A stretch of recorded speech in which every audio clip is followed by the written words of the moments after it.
श्री गुरु जी के सुमिरन मात्र से नाशत विघ्न अनंत ताते सर्व आरंभ में ध्यावत है सब शम। बोले श्री सद्गुरुदेव की जय। आप समस्त श्रोता बंधुओं को हमारा हार्दिक प्रणाम, हार्दिक नमस्कार। जैसा कि चर्चा चल रही है रामायण के अनुसार मानस रोग की, तो 38वें दोहे में हमने समझने का प्रयास किया कि लाभ की किछु हरि भगत समाना अजहि गाही श्रुति संत पुराण। तो हानि की जग यही सम किछु भाई अब भजिए नरामहि नर तनु पाई। अर्थात बताया कि भक्ति के समान कोई दूसरा लाभ नहीं है जिसे श्रुति संत और पुराण गाते हैं। का क्या संसार में इसके समान कोई हानि है कि मनुष्य शरीर पा करके अगर भक्ति न करे, भजन न करे, तो इससे बढ़कर कोई हानि नहीं। मनुष्य तन पाकर यदि भजन न किया तो इसके समान लोक परलोक में कोई हानि नहीं है। भक्ति सर्वोपर लाभ है और भक्ति रहित होना सर्वोपरि हानि है। कहने का भाव कि सुत, वित्त, नारी, परिवार, संपत्ति, ऐश्वर्य, प्रताप, तेज, ज्ञान, योग, जप, तप, दान, स्वर्ग, अपवर्ग इत्यादि सबकी प्राप्ति भी इसके सामने कुछ भी लाभ नहीं है और न इन सब का नाश भी भक्तिहीनता के समान हानि नहीं। तो इससे जनाया कि बिना भक्ति के समस्त सांसारिक लाभ भी व्यर्थ ही हैं। अब आगे बताते हैं कि यज्ञ की पिसुनता सम कछुआना कि धर्म की दया सरिस हरि जाना। करें कि चुगलखोरी के समान क्या कोई और पाप है और दया के समान कोई क्या और धर्म है। तो इस प्रकार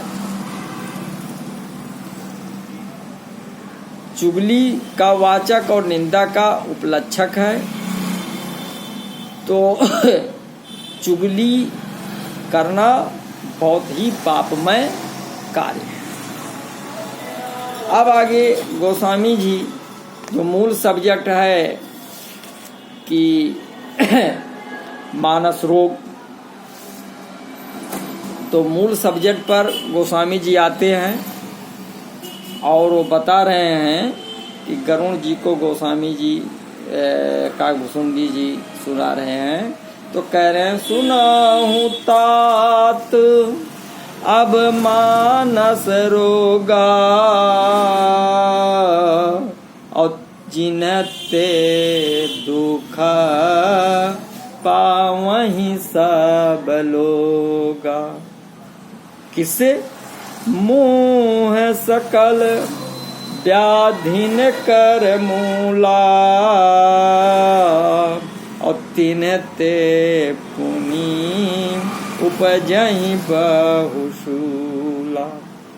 काम बात कफ लोभ अपारा और क्रोध पित्त नित छाती जारा और प्रीति करही जव तीनी भाई और उपजय शन्य पात दुखदाई। तो काकभुसुंडी जी कहते हैं कि अब मानस रोग सुनो, जिनसे सभी लोग दुख पाते हैं। मोह सब रोगों की जड़ है, फिर उनसे बहुत से सूल उत्पन्न होते हैं। काम बात है, अपार लोभ कफ है, और क्रोध पित्त है जो नित्य छाती जलाए रहता है। और हे भाई, यदि ये तीनों भाई आपस में प्रीति करते हैं तो दुख देने वाला सन्निपात उत्पन्न हो जाता है। तो श्री गरुड़ जी ने प्रश्न किया था कि मानस रोग कहो समझाई। इस अत्यंत आवश्यक 7वें प्रश्न का, जिसका भव सागर तरण से संबंध है, उत्तर दे रहे हैं। अतएव श्रोता को पुनः सावधान करें, अतः कह रहे हैं कि सुनहु। मानस रोग अर्थात सूक्ष्म रोग, शरीर के रोग, और जिनते दुख पावे सब लोग। भाव की सब शारीरिक रोग सबको नहीं होते, पर सभी मानसिक रोग न्यूनाधिक सबको होते ही हैं। सभी रोग दुख के देने वाले हैं। यथा रोगा दुखस्य दातारो जर प्रभृतयो ही ते। पर शारीरिक रोग बहुतों को आजीवन नहीं होते, और ना सब रोग सबको होते हैं। कोई किसी को तो कोई किसी को होते हैं, अतः उनका दुख सबको नहीं प्राप्त होता है। पर मानस रोग सभी को होते हैं, सबके लख बिरलन पाए। इनसे सब लोगों का दुख पाना कहा गया है। तो सात्विक श्रद्धा धैन सुहाई, जौ हर कृपा हृदय बसी आई। ये 7 प्रश्न हैं। तो सुनने पर प्रश्न चित्त में उठा कि दुर्लभ गत के साधन उपयुक्त कौन शरीर है। तो बताया कि तब फिर जीव विविध विध पावे संसित क्लेश। तो सुनने से प्रश्न उठा कि बड़ा दुख कौन है। तो गरुड़ जी पक्षीराज हैं, राजाओं का सीमा पर बहुत ध्यान रहता था। 7 प्रश्न सीमा संबंधी ही किए। तथा मोक्ष सुख सुन खगरा, ये 3रा प्रश्न उठा कि कौन सुख भारी है। तो सो बिनु संत न काहू पर से प्रश्न उठा कि संत असंत का स्वभाव कैसा होता है। तो परम धर्म पे दुहि भाई से प्रश्न उठा कि कौन अग परम कराल है। और व्यापक मानस रोग न भारी से ये प्रश्न उठा कि मानस रोग क्या है। तो ये प्रश्न श्रोता के मन में पहले से ही उठा था, पर प्रश्न के क्रम के अनुसार अब उत्तर देते हैं। क्या उत्तर देते हैं कि मोह सकल व्याधिन कर बोला। सकल व्याधि से तात्पर्य कि शारीरिक और मानसिक दोनों प्रकार की व्याधियों से है। रोग विज्ञान निदान पूर्व रूप उपसय और संप्राप्ति इन 5 से होता है। यहाँ पर यथासाध निदान रूप और उपसय कहा जाएगा। पूर्व रूप और संप्राप्ति का अनुमान कर लेना पड़ेगा। संपूर्ण मानसिक रोगों का मूल मोह अज्ञान, और समस्त शारीरिक रोगों का मूल प्रज्ञा अपराध है। तो ये प्रज्ञा अपराध भी अज्ञान के ही अंतर्गत है। अतः सब व्याधियों का मूल मोह ही हुआ। 3 ते पुण्य उपजे बहुसूला, भाव की प्रज्ञा अपराध से मिथ्या आहार विहार का सेवन होता है, और उससे 8 प्रकार के सूल होते हैं। इसी बात अज्ञान से विषय में प्रवृत्ति होती है, उस प्रवृत्ति से मानसिक सूल होता है। तो बहुसूला का भाव की शारीरिक सूलों की तो गिनती कर ली गई कि 8 प्रकार के हैं, पर मानसिक सूलों की गिनती नहीं हो सकती। काम बात कफ छाती जा रहा, काम बात कब लोप अपारा, क्रोध पित्त निच्छाती जा रहा। तो ये स्थूल शरीर वात पित्त और कफ से ही धृत है, परंतु ये ही वात पित्त कफ जब साम्यावस्था को छोड़कर कुपित हो जाते हैं तो शरीर में रोग उत्पन्न करते हैं। इसी प्रकार ये मानसिक शरीर भी काम यानी राग, क्रोध यानी द्वेष, और लोभ यानी तृष्णा से धृत है मानसिक शरीर। परंतु यही काम क्रोध लोभ जब उचित बर्ताव में त्याग कर दुष्ट होते हैं, यानी सबके अंदर काम है, क्रोध है, लोभ है। अगर काम नहीं है तो भाई परिवार नहीं बढ़ेगा, क्रोध नहीं है तो सही मार्ग लोगों को नहीं दे पाएंगे, लोभ नहीं है तो पालन पोषण कैसे करेंगे? तो ये है, लेकिन क्या है कि ये जब उचित बर्ताव में हो, और अगर इनका उचित बर्ताव त्याग दिया तो ये दुष्ट हो जाते हैं, तो अनेक मानसिक रोगों के कारण होते हैं।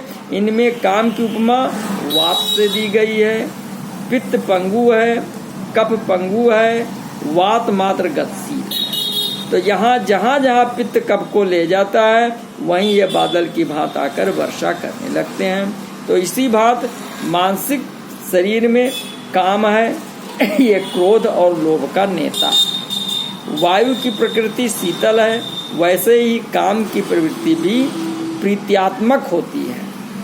कफ लोभ अपारा, कफ को अपार कहा क्योंकि उसका पार देही को नहीं लगता। अंत में कफ ही प्राण वियोग का हेतु होता है।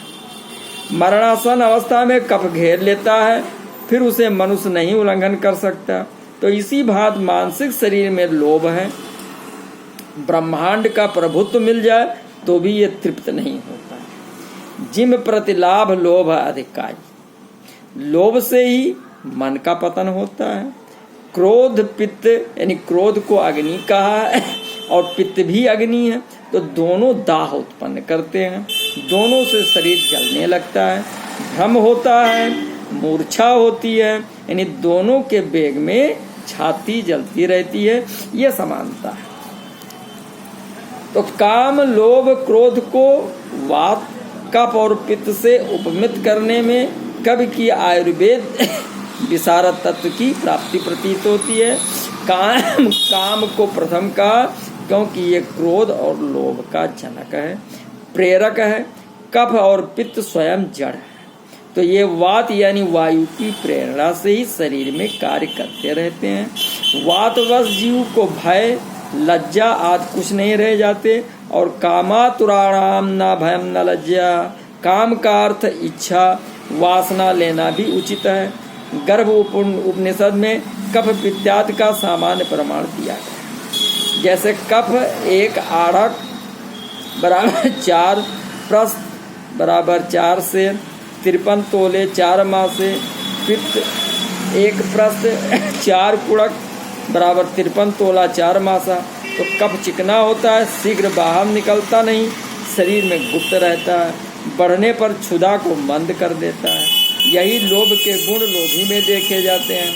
कफ का प्रमाण शास्त्रों में मिलता है, पर लोभ का कोई प्रमाण नहीं, सीमा नहीं, इसी से इसे अपारा कहा। तो जिम प्रति लाभ लोभ अधिकारी, लोभ कितना दुर्जन है। पित्त जल और तेज का संयुक्त कार्य है। इच्छा काम का प्रतिबंध होने पर उसका ही रूपांतर क्रोध में होता है। इच्छित वस्तु मिलने पर इच्छा का रूपांतर लोभ में होता है। पित्त कड़वा खट्टा तीखा होता है, तो उसी प्रकार क्रोध का प्रत्यक्ष प्रथम अनुभव कटु कठोर भाषण। क्रोध के परुष वचन बल हैं। तो तेज तत्व का कार्य पित्त है, इसके बढ़ने से छाती में जलन होती है, वैसे ही क्रोध से छाती जलती है। यथा दहाय रिस छाती, तो पित्त बढ़ने पर भी अपार नहीं, कुछ काल के अनंतर घट जाता है, वैसे ही क्रोध भी शांत हो जाता है। सन्निपात यानी त्रिदोषों का कुपित होना। प्रत्येक व्याधि में सन्निपात हो सकता है। सन्निपातज व्याधि असाध्य होते हैं। सन्निपात ज्वर के मुख्य 14 प्रकार गिनाए गए हैं और फिर इनमें से हर एक में अनेक भेद हैं। प्रीत करें जो तीनों भाई यानी प्रीत करें जो तीनों भाई, तो जौ का भाव की बात पित्त और कफ तीनों भाई हैं, तो उसी शरीर में रहते हैं, पर तीनों प्रीति नहीं करते। वे अकेले ही रोग उत्पन्न करने में समर्थ हैं या दो मिलकर रोग उत्पन्न करते हैं। अर्थात वात पित्त प्रधान, कफ पित्त प्रधान, वात कफ प्रधान रोग उत्पन्न करते हैं। यदि आपस में प्रीति करके तीनों प्रधान हो जाएं तो मनुष्य कालवश हो जाता है। इसी भांति कोई कामी, कोई क्रोधी और कोई लोभी होता है। किसी में काम क्रोध दोनों बढ़ जाते हैं, किसी में क्रोध लोभ, किसी में काम लोभ हो जाता है। यदि काम क्रोध लोभ तीनों बढ़े तो मानसिक शरीर का पतन अनिवार्य है। सन्निपात दुखदाई, तीनों के प्रीति करने पर अभिन्यास सन्निपात पैदा होता है, ये महा दुखदाई है। प्राण लेकर ही छोड़ता है। सन्निपात में प्रलाप भी होता है। ठीक यही गति मानसिक शरीर का ठीक यही गति जो होती है, यह मानसिक सन्निपात भी है। सन्निपात जलपस दुर्गाता, भयस काल बस सठ मन जाता। गुण कृत सन्निपात नहीं किए, तो सन्निपात में उचित अनुचित का विचार, लज्जा मर्यादा कुछ नहीं रहती। काम क्रोध के कुपित होने का ये कारण प्रायः माधव निदान से मिलता है, जिनमें यो लिखा है कि काम शोक भया द्वा आयु क्रोधात पित्तम त्रियो मलाह, अर्थात काम शोक और भय से वात का प्रकोप होता है तथा क्रोध से पित्त भड़कता है। तो वात पित्त कफ से सन्निपात होता है, वैसे ही काम क्रोध लोभ से महापात ही होता है। तो आगे चर्चा को बढ़ाते हुए गोस्वामी जी बता रहे हैं कि विषय मनोरथ दुर्गम नाना, और ते सब मूल सूल नाम को जाना। विषय मनोरथ दुर्गम नाना, और ते सब शूल नाम को जाना। ममता दादु कंडु ईर्षाई, और हर्ष विषाद गरह बहुताई। तो अर्थात यहाँ बताया गया कि ममता दादु कंड ईर्षाई, तो दादु ने दद्रु एक चर्म रोग है जिसको दाद कहते हैं, जिसमें शरीर पर उभरे हुए ऐसे चकत्ते पड़ जाते हैं जिनमें बहुत खुजली होती है। ये विशेषता कमर के नीचे जंघे के जोड़ के आसपास होती है, जहाँ पसीना होकर मरता है। ये प्रायः बरसात में गंदे पानी के संसर्ग से होती है। दाद दो प्रकार की होती है, एक कागजी, दूसरी भैंसिया। 18 प्रकार के कोड़ों में से भी इसमें इसकी गिनती होती है। तो दादु मंडल लाल होता है, यथा सक्सा कंडुराग पिटिकम दद्रु मंडल मुद्गतम। कंडू यानी खाज, खुजली, इसमें छोटी छोटी बहुत सी फुंसियाँ होती हैं, इनसे स्राव भी होता है, खुजली और जलन होती है। दाद और खाज में भेद ये है कि खाज में छोटी फुंसियाँ तो बहुत होती हैं, पर उनका कोई मंडल नहीं होता, और दाद में मंडल होता है। खुजली में दा होता है, दाद में नहीं।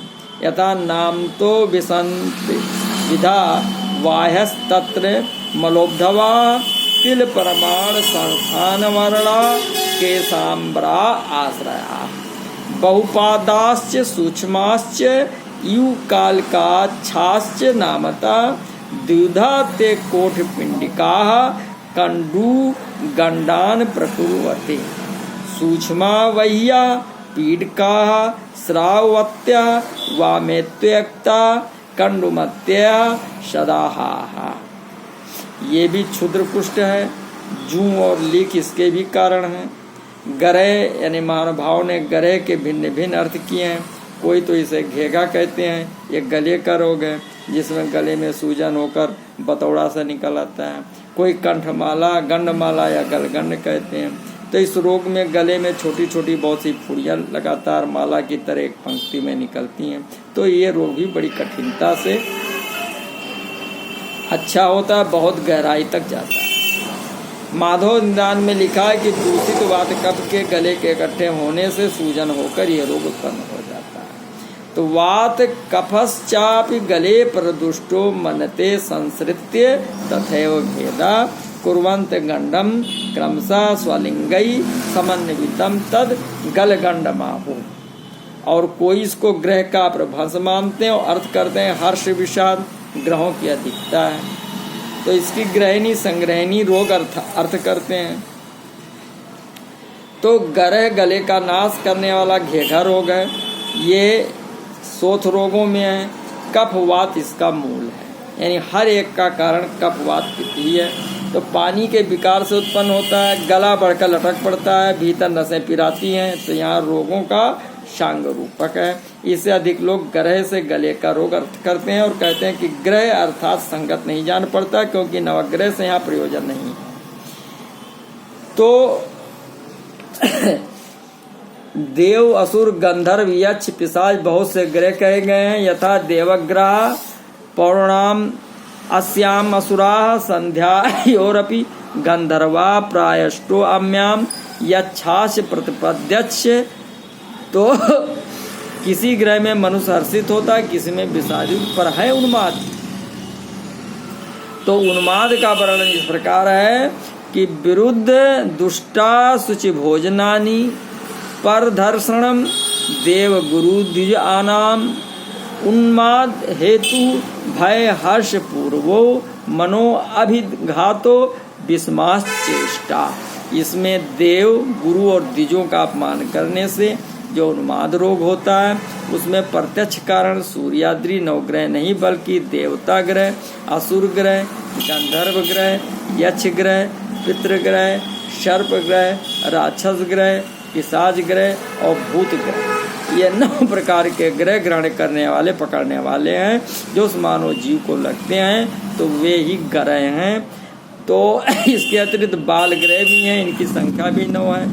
उन्माद रोग का सामान्य लक्षण माधव निदान में दिया गया है। धीरे वित्तमा सत्व परलब्धश्च पर्याकुला दुष्टर धीरता च अवबद्ध वाक्यम हृदयम क्या शून्यम सामान्यम अन्माद गदश्य लिंगम। ये सब लक्षण हर्ष विषाद में देखे जाते हैं। तो सब प्रकार से मिलाकर के अर्थ ये हुआ कि अनेक प्रकार के कठिनता से प्राप्त होने वाले विषयों के जो मनोरथ हैं, वे ही सब प्रकार के शूल हैं, जिनके नाम कौन जानता है। ममता दाद है, ईर्ष्या उस दाद में की खाज है, हर्ष और विषाद गहरा गले का रोग व ग्रहों की बहुतायत है। तो इस प्रकार से विषय मनोरथ दुर्गम नाना ते सब सूल नाम को जाना, ममता दाद कंड ईर्षाई हरस विषाद गरे बहुताई। तो